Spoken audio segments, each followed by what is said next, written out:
예, 여러분 안녕하세요. 문학과인간 3주차 공부를 합시다. 3주에는 작가란 무엇인가에 관해서 같이 이야기를 나눠보도록 합시다. 일단 3주 1차 시 이렇게 해서 작가란 무엇인가 라고 제목을 붙였어요. 일단 1차 시에 작가는 무엇인가 같이 이야기를 해보고 2차 시와 3차 시에는 어떤 작가의 사례를 들어서 조금 더 구체적으로 이야기를 해 보려고 합니다. 일단 3주 1차 시에는 이제 작가는 무엇인가에 대한 내 생각들을 일단 이야기를 어, 해 하면서 여러분과 함께 생각을 해 보도록 하지요. 일단 작가는 가장 기본적으로 쓰는 사람을 작가라고 하지요. 그러니까 책을 쓴 사람 혹은 텍스트를 뭐 쓴 사람을 작가라고 부릅니다. 작품을 쓴 주체, 예, 예술 전반에 걸쳐서 예술 세계를 창조하는 사람을 이야기하죠. 이제 좁히면 뭐 글을 쓰는 사람을 말하기도 하고, 좀 넓히면 그림을 그리거나 뭐 음악을 하거나 대체로 작가라고 합니다. 아, 작가는 자신의 체험과 생각 그리고 이 세상에서 일어나는 모든 이야기를 모아서 문학이라고 하는, 우리는 이제 문학과 인간이니까 문학으로만 범주를 좁혀서 이야기합시다. 문학이라고 하는 하나의 픽션을 이제 창출해 내는 것이죠. 예. 푸코는 저자란 무엇인가라고 하는 자신의 이제, 그래서 저자 혹은 작가는 오늘 우리가 생각하는 모든 지적 생산물의 생산자가 아니라 한 문화 안에서 중요한 담론을 생산하는 사람이다라고 이야기합니다. 담론, 디스커스를 우리가 담론으로 이렇게 번역을 하고요.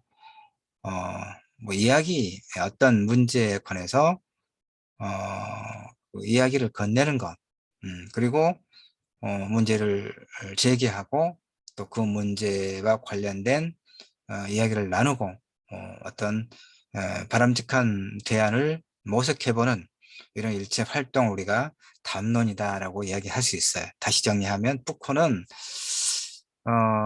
작가는 그 전통적으로 앞장에서 봤던 것처럼 모든 지적 생산물의 생산자가 아니다. 그럼 뭐냐? 한 문화권 내에서 중요한 담론을 생산하는 사람이다라고 이야기합니다. 그러니까 단순히 글을 쓰는 사람, 만을 작가라고 부를 수 없다 이런 얘기예요. 그래서 역사적인 맥락을 보면 작가의 탄생이라고 하는 것은 사법적이고 제도적 관계 속에서 했다라고 이야기합니다. 이건 뭐 그렇다면 작가 혹은 문학은 하나의 제도입니다. 아, 대학이라고 하는 제도, 결혼이라고 하는 어떤 제도, 이게 법과 제도, 그러니까 어떤 공동체, 인간이 살아가기 위해서 임의로 그 형성된 공동체를 유지하고 발전해 나가기 위해서는 어떤 법과 제도가 필요하죠. 그래서 이 작가의 탄생이라고 하는 것 역시 그런 제도적 관계 속에서 했다. 이건 뭐 이론의 여지가 없습니다. 바르트도 저자의 죽음에서 저자의 죽음의 대가로 우리가 얻는 것은 독자의 탄생이어야 한다. 이 이야기는 이제 전통적으로 우리가 텍스트, 뭐 문학 작품이라고 그냥 쉽게 이야기합시다. 작품이 있어요. 그러면 작품을 매개로 작가와 독자가 소통하는 것이죠. 근데 작가의 죽음이라는 얘기는 작가가 이제 그 생산한 텍스트는 어, 그 출판 시스템에 의해서 소비 시장에 에서 이제 독자를 만나겠죠. 그러면 그 대가를 지불하고 텍스트를 소비하는 독자에게 그 텍스트에 관한 그 해석의 권한은 이제 작가, 저자에게 있는 게 아니라 독자에게로 넘어간다. 이런 이제 이야기를 하고 있습니다. 그러니까 독자의 능동적인 어떤 참여를 강조하고 있는 것이 이제 저자의 죽음, 그리고 독자의 탄생, 요 얘기 있죠. 롤랑 바르트가 이야기하는 것이. 그래서 이제 이것이 하나의 권력의 이동이다. 문화적 전복 현상이다. 이렇게 이야기합니다. 지금 우리는 뭘 하고 있습니까? 문학과 인간 3주 1차 시에서 작가란 도대체 어떤 존재인가? 조금 있다는 이제 작가란 그러면 무엇이야 하는가로 이렇게 이야기가 전개될 것입니다. 푸코, 그다음에 롤랑 바르트, 그러니까 그 전통적인 작가에 대한 어떤 통념, 그다음에 푸코, 바르트 이런 이야기를 지금 간략하게 소개를 했습니다. 예, 독자의 탄생, 그 얘기도 설명을 했었죠.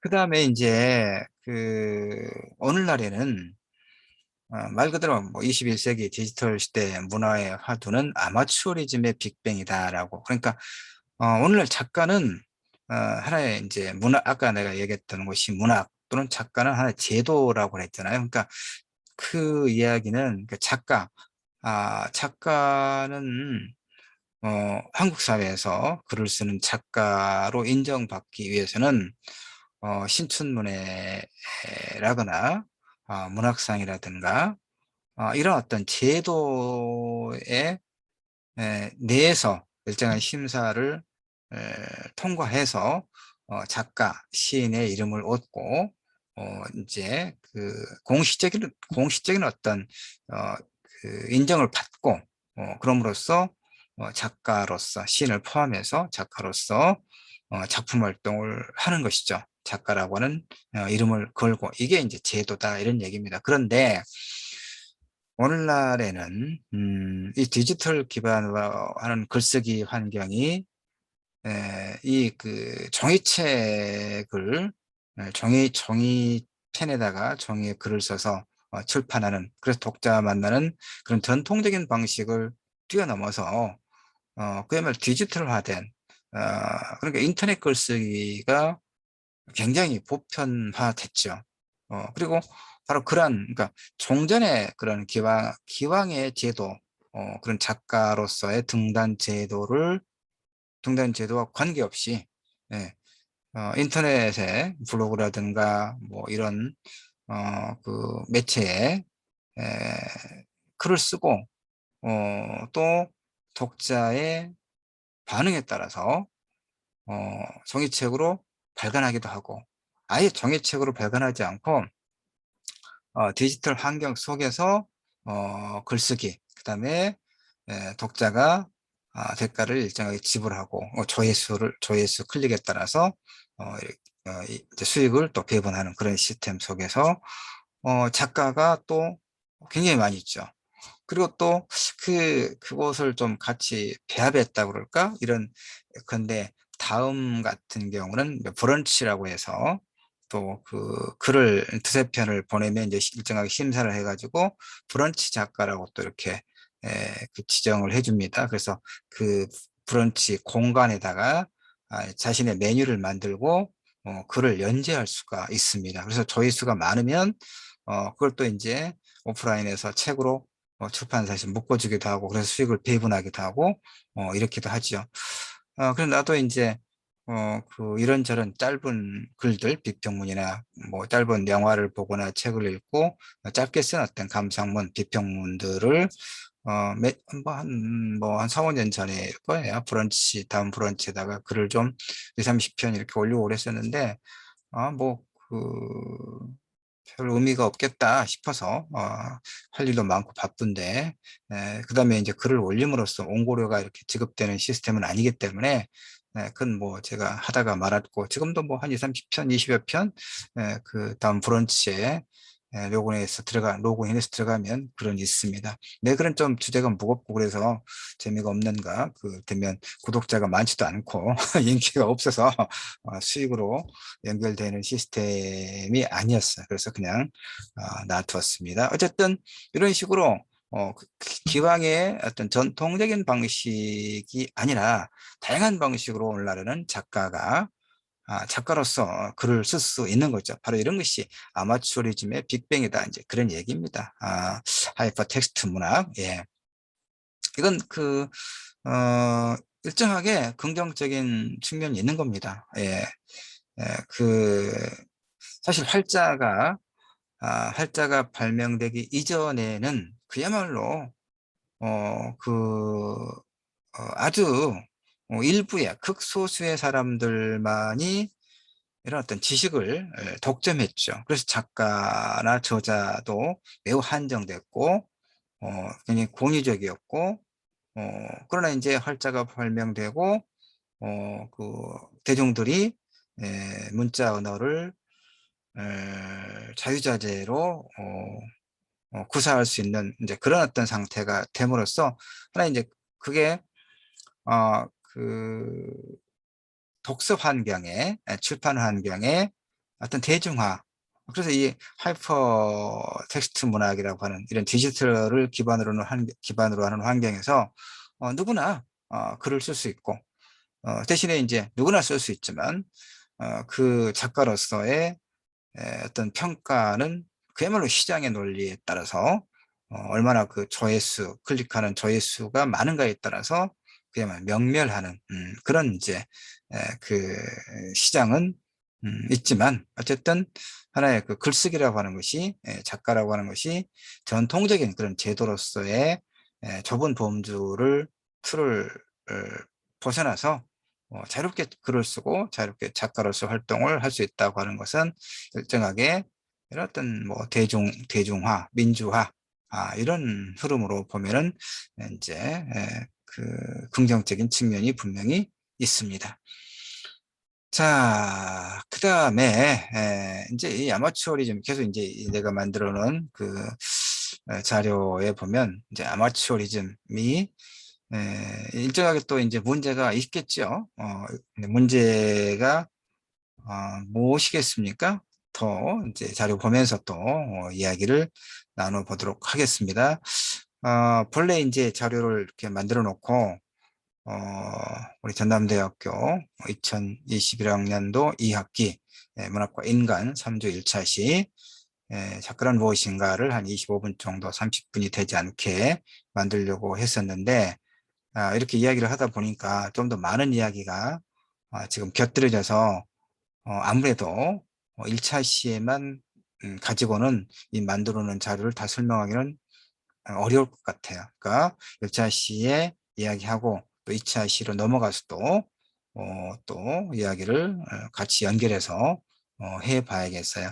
내가 이제 지난 학기에 만들어 놓았던 자료를 수업 동영상을 다시 이제 내용은 다를 게 없어서 그대로 올리려고 한번 또 봤더니 음질이 소리가 굉장히 작아서 여러분이 듣기에 좀 불편하겠다 싶어가지고 새롭게 또 이렇게 만들고 그러다 보니까 이제 말이 또 덧붙여지기도 하고 더 낫죠. 어쨌든 뭐 우리 학생들과 지난 학기의 수업 자료를 그대로 재활용하는 것보다는 좀 더 새롭게 또 이야기를 덧붙이거나 그래서 어, 의미 있게 수업을 만들어 나가는 것은 좋다고 생각합니다. 더러 이제 소위 재활용하는 주차에 수업 자료가 있을 수도 있을 거예요. 특별히 문제가 없겠다 싶은 것은 앞으로 이제 올릴 수도 있을 것이고, 또 그렇다 하더라도 앞이나 뒤 주차에 좀 보완을 해서 이렇게 또 여러분과 이야기를 덧붙여서 나눌 기회가 있을 것입니다. 그렇게 또 할 거예요. 자, 계속 또 이야기합시다. 지금 문학과 인간 3주 1차 시 작가란 무엇인가 이야기를 하고 있죠. 시간이 많이 지났는데 이제 서론 부분밖에 이야기를 못해서 어쨌든 이야기는 뭐 계속 2차시, 3차시, 하여튼 3주 전체는 작가는 무엇인가를 이야기하고 있는 것이니까, 예, 뭐 너무 급하게 하지 않고, 또 너무나 많은 이야기를 한꺼번에 하면, 또 여러분도 지치고 그럴 수 있기 때문에 차근차근 내가 이야기하고자 하는 부분을 하여튼 말을 할게요. 예, 좋습니다. 자, 이제 김병익 선생은 이제 연세대 국문과 교수였고, 그러는데, 김병익 선생의 그러니까 작가란 무엇인가는 결국 문학이란 무엇인가를 보는 관점에 매우 밀접한 연관을 갖고 있어요. 미리 말하지만 이 김병익 선생이 문학에 대해서 가지고 있는 그런 관점에 나는 완전히 동의하지는 않아요. 좀 달리 봅니다. 그럼에도 불구하고 이 김병익 선생, 김병익 교수님의 이런 이야기들의 일부는 또 굉장히 긍정하고 받아들일 만한, 경청할 만한 그런 가치가 있습니다. 연세대 국문과 교수였는데 정년을 해서 몇 년 전에 이제 학교는 이제 떠나셨죠. 자, 김백 선생의 경우는 이제 작가란 무엇인가 관련해서 이렇게 시란 무엇인가라고 하는 자신의 책에서 민음사에서 나온, 예전에 민음사에서 나온 책이 내가 사서 보고 있는데 이렇게 이야기합니다. 그러니까 결국 이거예요. 이 앞전에 문학이란 무엇인가를 1주차에 이야기할 때 문학이든 예술이든 무엇인가에 대한 개념의 규정이 절대 불가하는 건 아니다라고 그렇게 이야기했습니다. 시대에 따라서 그다음에 보는 사람의 관점에 따라서 다 조금씩, 물론 어떤 공통 분모는 있지만 다를 수 있다.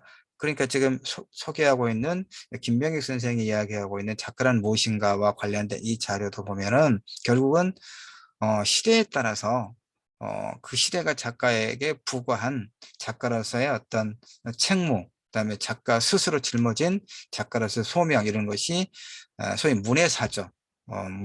문화예술의 큰 어떤 시대적 흐름에 따라서 조금씩 달랐음을 지금 보여주고 있는 자료입니다. 여러분이 지금 보고 있는 이 자료는. 그래서 고전주의 시대의 작가는 어떤 사람이었냐 하면은 이성적 진리에 도달하려는 탁마의 도제였다. 탁마, 갈고 닦는. 도제는 이제 스승에게 배우는 그런 제자들, 이렇게 완전 수련, 도제식 수련 과정, 그렇게 하죠, 전통적으로. 그래서 이성적 진리에 도달하려는 탁마의 도제들이었다라고 고전주의 시대 작가를 이렇게 규정을 합니다. 그들이 시를 통해 얻고자 한, 혹은 여기서 시는 이제 문학 전체를 이야기합니다. 그들이 시를 통해 얻고자 한, 혹은 시를 만들며 있어 취해야 할 목표와 태도는 자연이었다, 이런 얘기입니다. 그 자연은 중세의 어둠과 신비를 벗겨낸 근대적 인문주의와 과학이 부여한 우주의 영원한 질서이자 객관적인 가치 체계로서의 이성의 세계, 지나침과 모자람을 다 같이 벗어난 절제와 중용이 지배하는 황금률의 세계였다라고 설명을 합니다. 자, 여기서 지금 이 장에서 여러 문장을 지금 인용을 하고 있는데 가장 핵심적인 것이 어떤 낱말이겠어요, 여러분? 이성의 세계, 이성. 고전주의 시대는 이성 중심의 그런 시대였어요. 중세 봉건주의 시대, 이 주술적 세계관, 가톨릭의 어떤 신중심의 그런 세계관을 벗어난 이성 중심의 세계에서 작가의 규정, 작가의 책무가 무엇이었는가를 지금 보고 있는 겁니다.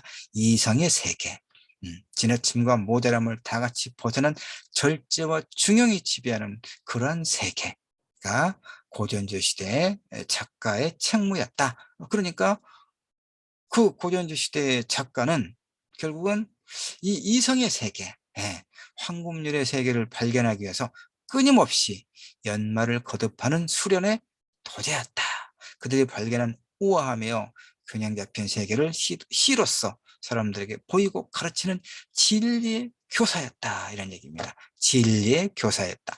이성의 세계를 발견하기 위해서 끊임없이 연마하고 그들이 발견한 우아하며 균형 잡힌, 균형 잡힌 그런 세계를 시로서, 문학으로서 사람들에게 보이고 가르치는 진리의 교사가 고전주 시대의 작가의 책무고, 그 시대가 작가에게 부여한 작가로서의 어떤 책무, 또 작가 스스로 짊어진 자기 규정이었다, 이런 얘기죠. 고전주 시대 알겠죠? 예, 그 다음에는 낭만주의 시대입니다. 자, 낭만주의 시대가 되면 이때 시인, 작가들은 앞시대가 뭡니까? 고전주의 시대, 앞시대와 정반대의 모습으로 나타난다, 이런 얘기입니다. 그럼 스승의 길을 버리고 고독한 산책자가 되어서 이성의 객관적 진리를 발견하기보다는 감성의 정직한 정념의 추구자가 된다, 이런 얘기죠. 그러니까 감성, 낭만주의 시대의 키워드는 감성이죠. 블레이크가 말하듯이 그들이 누굽니까? 낭만주의 시대 시인 작가들은 어떤 광경을 볼 때 창문을 따져 살피지 않듯이 육체의 눈을 따져 바라보지 않더라, 이런 얘기입니다. 그들은 그것을 통해서 보는 것이지 그것을 가지고 보는 것은 아니다. 무슨 얘기입니까? 그들이 통해서 보는 것이란 음? 통해서 보는 것이란 다시 말해서 상상력, 이 주관적인 마음의 작용이 사람마다 다르겠죠. 그건 독창적이겠죠. 즉 개성. 그래서 이 낭만주의 시대의 시인은 고전주의 시대처럼 수련을 통해서가 아니라 탕마의 도제라고 그랬죠. 갈고 닦은 그런 어떤 그 수련을 통해서가 아니라 천부적으로 타고난 영감의 소유자로서의 천재만이 갖출 수 있는 자격이 된다라고 이야기합니다. 낭만주의 시대의 시인, 작가라고 하는 것은. 그 다음에는 이제 세속의 시대. 이건 리얼리즘 시대를 이야기합니다. 프랑스 대혁명이 발발하고 산업혁명이 성취되고, 그래서 이제 중세 봉건제 귀족 사회가 붕괴됐죠. 그래서 이제 세속의 시대, 리얼리즘 시대가 열립니다. 새로운 장르가 등장하겠죠. 이때 나타난 작가들은 또 다른 성격으로서의 예술가적 자기 규정을 제시하게 되겠죠. 그들은 누굽니까? 세속의 시대, 리얼리즘 시대의 작가들은 고전주의 시대처럼 이성의 영원함을 믿을 수도 없고, 낭만주의 시대의 작가들처럼 감성의 초월성을 존중할 수도 없었다, 이런 얘기입니다. 그들의 관심사는 급격하게 편모해가는 현실에 대한 객관적 진상. 작가는 그것의 보고자였다, 이런 얘기죠. 대표적인 작가가 프랑스의 발자크, 그 다음에 또 듀랑티로 대표되는 이들 리얼리즘 작가들은, 그러니까 현실을 있는 그대로 재현하는 사람이었다, 이런 얘기죠. 이때 현실은 또 어떤 현실이냐? 저기에 존재하는 자연이 아니라, 고전주의 시대처럼 자연이 아니라 별의별 사람들이 뒤엉켜서 누추하게 그리고 복잡하게 서로 뒤엉켜 삶을 사는 지금 이곳의 공동체적 삶의 현장이고, 그것의 재현이라고 하는 것은 객관적이고 구체적이며 사실적일 것. 이것이 이 세속의 시대 리얼리즘 작가들의 책무였다, 이런 얘기죠. 예. 그 다음에는 이제 모더니즘 시대. 아마 지금 우리 문학과 인간 3주 1차 시는 아마 이제 모더니즘 시대를 설명하면 시간이 다 되지 않을까 싶습니다. 괜찮습니다. 예. 자, 그런데 이제 1차 세계대전을 경과하면서 이 보편적 체계라든가 공동체적 객관성이라고 하는 것은 이미 찢겨졌다, 이런 얘기죠. 믿을 수 없었다, 신뢰할 수 없었다, 이런 얘기죠. 자신의 파편화되고 개별화된 내면, 잠재된 충동을 정직하게 밀고 나갈 수밖에 없게 된, 그것의 거짓없는 표현이 문학과 예술이다라고 믿게 돼요. 이게 이제 하나의 모더니즘 시대에 이 모더니스트의 자기 규정이 등장합니다. 그들은 현실은 알 수 없는 것이다. 재현이란 가짜다. 그러니까 재현은 뭡니까? 그 세속 시대, 리얼리즘 시대 재현. 그러니까 재현이라고 하는 것은 뭡니까? 이성의 작용을 통해서 현실을 총체적으로 해석하고 이해하고 해석할 수 있을 때 그것의 재현이 가능하겠죠. 근데 그것의 바탕은 인간의 이성이겠죠. 그런데 1차 세계대전이 지나고 그 인간의 그 이성의 어떤 결과로서의 과학기술의 발전이 사람들을 엄청나게 죽이는 이런 그 무기를 발명하고 그다음에 도시를 파괴하고 삶의 근거지를 파괴하는 이런 그 세계 대전을 목도하고 나서는 결국 이렇게 현실은 도무지 이해할 수 없는 것이다. 이해를 할 수 없는데 그걸 어떻게 재현할 것인가 이런 얘기겠죠. 그래서 그 알 수 없음과 가짜라는 것을 밝히는 것이 문학과 예술의 본질이다라고 주장하게 되는 거예요. 이것이 뭐라고요? 모더니즘 시대의 모더니스트들의